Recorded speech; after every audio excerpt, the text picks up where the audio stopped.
안녕하십니까, 권영필 변호사입니다. 오늘도 건설 사건과 관련된 좋은 판결을 가지고 왔습니다. 건설 사건의 대부분이 발생하는 것은 추가 공사입니다. 건축주가 이것저것 요것저것 해달라는 것이고, 특히 또 도급인의 입장에서는 이것저것 해달라는 것이고, 수급인의 입장에서는 그건 아니다 라고 말할 수가 있습니다.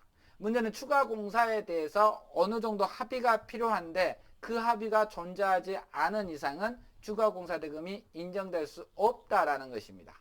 중요한 것은 제가 끝에 말씀을 드리겠습니다. 한번 보겠습니다. 총 공사 대금을 정하여 공사 도급 계약의 경우 도급인은 특별한 사정이 없는 한 수급인에게 당초 공사 대금을 초과하는 금원을 공사 대금을 지급할 의무가 없다. 근데 이렇게 계속 보면은 특별한 사정이 없는 한 원고에게 계약상 공사대금을 청구하는 금원을 공사대금을 지급할 필요가 없다.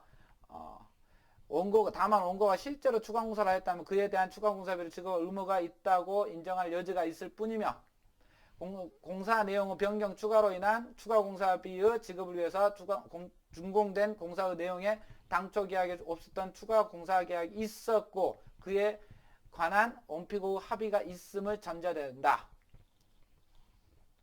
그런데 오히려 피고가 원고에게 설계도면에 없는 추가공사를 요구한 사실이 없고 이렇게 됐습니다.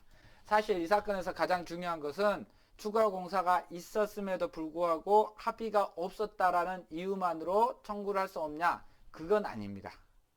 그건 아니고 중요한 것은 추가공사에 대해서 합의 여부도 불분명하였고 추가 공사 항목에 대해서도 과연 추가 공사가 맞느냐의 여부도 있었습니다.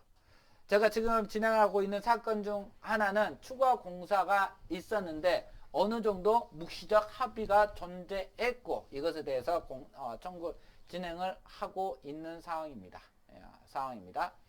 이런 점 저런 점들을 고려한다면 추가 공사의 합의는 명시적, 묵시적으로도 가능하고 대신 그 묵시적이어야 할 때는 어느 정도 정황상의 증거는 충분히 존재해야 됩니다.